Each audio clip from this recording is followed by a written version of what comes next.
Hi hello ಎಲ್ರಿಗೂ ನಮಸ್ಕಾರ. Welcome back to ನಿಮ್ಮಿಂದ ನಿಮಗಾಗಿ ಯೂಟ್ಯೂಬ್ ಚಾನಲ್. ಇವತ್ತು ಸಂಡೇ, ಎಲ್ಲಾದರೂ ಹೋಗೋಣ ಅಂದ್ಕೊಂಡು ನಾವು ಹೆಸರುಘಟ್ಟ ಲೇಕಿಗೆ ಹೋಗೋಣ ಅಂದ್ಕೊಂಡು ಹೋಗ್ತಾ ಇದ್ದೀವಿ. ಇದು ನಮ್ಮ ಮನೆಯಿಂದ 10 ಕಿಲೋಮೀಟರ್ಸ್ ಇದೆ. 21 ಮಿನಿಟ್ಸ್ ಅಷ್ಟೇ ಸಾಕು ಹೋಗೋಕೆ. ಹಾಗೆ ದಾರಿ ಮಧ್ಯದಲ್ಲಿ ತಿನ್ನೋಕೆ ಅಂತ ಅಡಿಕೆಯಲ್ಲೇನು ಕೂಡ ಇಟ್ಕೊಂಡಿದ್ದೀನಿ. ಇದು ನನಗೆ ತುಂಬ ಇಷ್ಟ. ಮತ್ತು ಹೀಗೆ ದಾರಿ ಉದ್ದಕ್ಕೂ ನೋಡಿ ಎಷ್ಟು ಹಚ್ಚ ಹಸಿರಾಗಿದೆ. ಸುತ್ತಮುತ್ತಲು ಬರೀ ಗಿಡಗಳೇ ಕಾಣ್ತವೆ. ನೀವು ನೋಡಿ ಎಷ್ಟು ಕಣ್ಣಾಯಿಸಿ ನೋಡಿದ್ರೂ ಕೂಡ ಬರೀ ಗಿಡ ಮರನೇ ಕಾಣಿಸ್ತವೆ. ಬೆಂಗಳೂರಿಂದ ಆಚೆ ಬಂದು ಈ ಥರ ಟೈಮ್ ಸ್ಪೆಂಡ್ ಮಾಡೋದ್ರಿಂದ ತುಂಬಾ ಖುಷಿಯಾಗುತ್ತೆ. ಎಷ್ಟೋ ದಿನ ಆಯಿತು ಅಲ್ವಾ ನಾನು ಯೂಟ್ಯೂಬ್ ಚಾನಲ್ಗೆ ವೀಡಿಯೋಸೇ ಹಾಕಿರಲಿಲ್ಲ. ಇವಾಗ ವೀಡಿಯೋಸ್ ಹಾಕಿದ್ರಾಯ್ತು ಅಂತ ಹೇಳಿ ವಿಡಿಯೋ ಮಾಡ್ಕೊತಾ ಇದ್ದೀನಿ. ಅಟ್ಲೀಸ್ಟ್ ವೀಕ್ಲಿ ಒಂದಾದರೂ ವಿಡಿಯೋ ಹಾಕಿದ್ರಾಯ್ತು ಅಂತ ಹೇಳಿ ಅಂದ್ಕೊಂಡಿದ್ದೀನಿ. ಎಲ್ಲಾದರೂ ಹೊರಗೆ ಹೋದಾಗ ಇವರಿಬ್ಬರು ತುಂಬ ಕಾಟ ಕೊಡ್ತಾರೆ. ಎಲ್ಲದರಲ್ಲಿ ಓಡೋಡಿ ಹೋಗ್ಬಿಡ್ತಾರೆ. ಹಾಗಾಗಿ ನನಗೆ ವೀಡಿಯೋಸ್ ಮಾಡ್ಕೊಳ್ಳೋಕ್ಕೆ ಆಗಲ್ಲ. ಇವಳು ಸಾನ್ವಿ ನಾನು ಮಾಡ್ತೀನಿ ವೀಡಿಯೋನ ಅಂತ ಹೇಳಿದ್ಲು. ಸಮ್ ವೀಡಿಯೋಸ್ ಅವಳು ಇದರಲ್ಲಿ ಮಾಡಿದ್ದಾಳೆ. ಸ್ವಲ್ಪ ಶೇಕ್ ಆಗಿದೆ ನೋಡಿ. ಇದು ಸೆಕೆಂಡ್ ಎಂಟ್ರೆನ್ಸ್ ಗೇಟ್. ಇದು ಈ ಪ್ಲೇಸ್ಗೆ ಸಂಜೆ ಹೊತ್ತಲ್ಲಿ ಬರಬೇಕು. ತುಂಬ ಚೆನ್ನಾಗಿರುತ್ತೆ ವ್ಯೂ. ಇಲ್ಲಿ ಸನ್ಸೆಟ್ ಅಂತೂ ತುಂಬ ಸಖತ್ತಾಗಿರುತ್ತಂತೆ. ಬಟ್ ನಾವು 11 o'clock ಬಂದಿದ್ವಿ.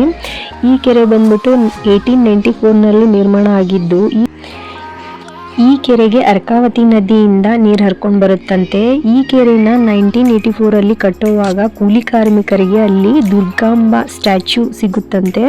ಆ ಸ್ಟ್ಯಾಚ್ಯೂನೇ ಇಲ್ಲಿ ಗರ್ಭಗುಡಿನಲ್ಲಿಟ್ಟು ಇವಾಗ ದೊಡ್ಡ ದೇವಸ್ಥಾನನೇ ಕಟ್ಟಿದ್ದಾರೆ. ತುಂಬ ಚೆನ್ನಾಗಿದೆ ದೇವಸ್ಥಾನ ನೋಡೋಕೆ. ನೋಡಿ ಇಲ್ಲಿಂದ ಸ್ಟಾರ್ಟ್ ಆಯಿತು ಕೆರೆ. ತುಂಬ ದೊಡ್ಡ ಕೆರೆ ಇದು. ಇಲ್ಲಿ ಒಂದು ಸ್ಮಾಲ್ ಬ್ರಿಡ್ಜ್ ಇದೆ. ಇಲ್ಲಿ ತುಂಬ ಫಿಲ್ಮ್ ಶೂಟಿಂಗ್ಸ್ ಆಗಿದೆಯಂತೆ ಕೇಳಿದ್ದೀನಿ. ಮತ್ತು ಕಿರಿಕ್ ಪಾರ್ಟಿನಲ್ಲಿ ಒಂದು ಸಾಂಗ್ ಕೂಡ ಇಲ್ಲೇ ಶೂಟ್ ಆಗಿರೋದು. ಬೇಕಾದರೆ ನೀವು ಅಬ್ಸರ್ವ್ ಮಾಡ್ಬೋದು. ನೋಡಿದ್ದು ಮಾರ್ನಿಂಗ್ ಟೈಮಲ್ಲಿ ಬಂದಿರೋದು ನಾವು 11 o'clock. ಸಂಜೆ ಆದಂಗೆಲ್ಲ ಇಲ್ಲಿ ಭಕ್ತರು ಜಾಸ್ತಿ ಆಗ್ತಾರಂತೆ. ತುಂಬಾ ಗದ್ಲಿತ್ತು ನಾವು ಹೋದಾಗ. ನೋಡಿ ಈ ದೇವಸ್ಥಾನ ಅಪೋಸಿಟ್ಟೇ ಎಷ್ಟು ಚೆನ್ನಾಗಿ ಕಾಣಿಸುತ್ತೆ ಕೆರೆ. ಇಲ್ಲಿಂದ ಇಳ್ಕೊಂಡು ಹೋದರೆ ಅಲ್ಲಿ ನೀರು ಟಚ್ ಮಾಡ್ಬೋದು ನಾವು. ಬಟ್ ನಾವೆಲ್ಲ ಇಳಿದು ಹೋಗೋಕ್ಕಾಗಲಿಲ್ಲ ಚಿಕ್ಕ ಮಕ್ಕಳು ಇರೋದ್ರಿಂದ. ನಾವು ದೇವ್ರ ದರ್ಶನ ತಗೊಂಡು ಬೇಗ ಅಲ್ಲಿಂದ ಹೊರಟ್ಬಿಟ್ವಿ. ಯಾಕಂದರೆ ಅಲ್ಲಿ ಕೋಳಿನ ಏನೋ ಕುಯ್ತಾ ಇದ್ರು. ಅದನ್ನು ನೋಡೋಕ್ಕಾಗಲಿಲ್ಲ ನಮಗೆ. ನೋಡಿ ವಿಡಿಯೋ ಅಷ್ಟೇ ಕ್ಯಾಪ್ಚರ್ ಮಾಡ್ಕೊಂಡಿದ್ದೀನಿ ನಾನು. ಇವ್ಳಿಗೆ ಯಾರೋ ಎಷ್ಟೊಂದು ಹೂ ಕೊಟ್ಟಿದ್ದಾರೆ ಅಂತ ತಂದು ಕೊಟ್ಟಿದ್ದಾಳೆ. ನೋಡಿ ಅದಲ್ಲಿ ಕಾಣಿಸ್ತಾ ಇದೆಯಲ್ಲ ಅದೇ ದೇವಸ್ಥಾನ. ಅಲ್ಲಿ ಎಲ್ಲಾದರೂ ಕುತ್ಕೊಂಡು ಹಣ್ಣು ತಿಂದ್ರಾಯ್ತು ಅಂತ ಹೇಳಿ ಅಲ್ಲಿಂದ ಹೊರಟ್ಬಿಟ್ವಿ ನಾವು.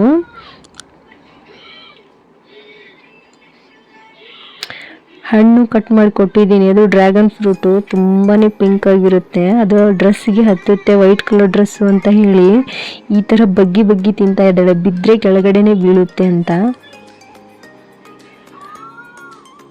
ಅದವಳು ಫೇವ್ರೇಟ್ ಡ್ರೆಸ್ಸು. ಅವ್ರ ಮಾಮ ಕೊಡಿಸಿದ್ದು. ಹಾಗಾಗಿ ಅದನ್ನು ತುಂಬ ಕಾಪಾಡ್ಕೊತಾಳೆ ಅವಳು. ಎಲ್ಲಾದರೂ ಹೊರಗೆ ಹೊರಟ್ರೆ ಸಾಕು ಅದೇ ಡ್ರೆಸ್ಸೇ ಹಾಕಬೇಕು ಅವಳಿಗೆ. ಇಲ್ಲ ಅಂದರೆ ಜಗಳ ಹಿಡಿದ್ಬಿಡ್ತಾಳೆ. ಇಲ್ಲಿ ಕುತ್ಕೊಳ್ಳೋಕ್ಕೆ ಬೆಂಚ್ ಮಾಡಿದ್ದಾರೆ. ಎಲ್ಲರೂ ಇಲ್ಲಿ ಬಂದು ಕುತ್ಕೊಂಡು ಏನಾದರೂ ಸ್ನ್ಯಾಕ್ಸ್ ತಂದಿದ್ರೆ ತಿನ್ಕೊಂಡು ಹೋಗ್ತಾರೆ. ಇಷ್ಟೊಂದು ದೊಡ್ಡ ಮರ ಇದೆ ಇಲ್ಲಿ. ತುಂಬಾ ನೆರಳಿರುತ್ತೆ, ಗಾಳಿ ಇರುತ್ತೆ. ಅಷ್ಟೊತ್ತಿಗೆ ಮಧ್ಯಾಹ್ನ 2 ಗಂಟೆ ಆಗಿಬಿಟ್ಟಿತ್ತು. ಎಲ್ರಿಗೂ ತುಂಬಾ ಹಸಿವಾಗ್ತಾ ಇತ್ತು. ಆಚೆನೇ ಊಟ ಮಾಡ್ಕೊಂಡು ಮನೆಗೆ ಹೋಗಿ ರೆಸ್ಟ್ ಮಾಡಿದ್ರಾಯ್ತು ಅಂತ ಹೇಳಿ ನಾವೆಲ್ಲೇ ಊಟಕ್ಕಂತ ಬಂದಿದ್ದೀವಿ. ಇಲ್ಲಿ ಫುಡ್ ಮಾತ್ರ ತುಂಬಾ ಸಖತ್ತಾಗಿತ್ತು. ಎಕ್ಸ್ಪೆನ್ಸಿವ್ ಆಗಿತ್ತು ಬಟ್ ಸಖತ್ತಾಗಿತ್ತು.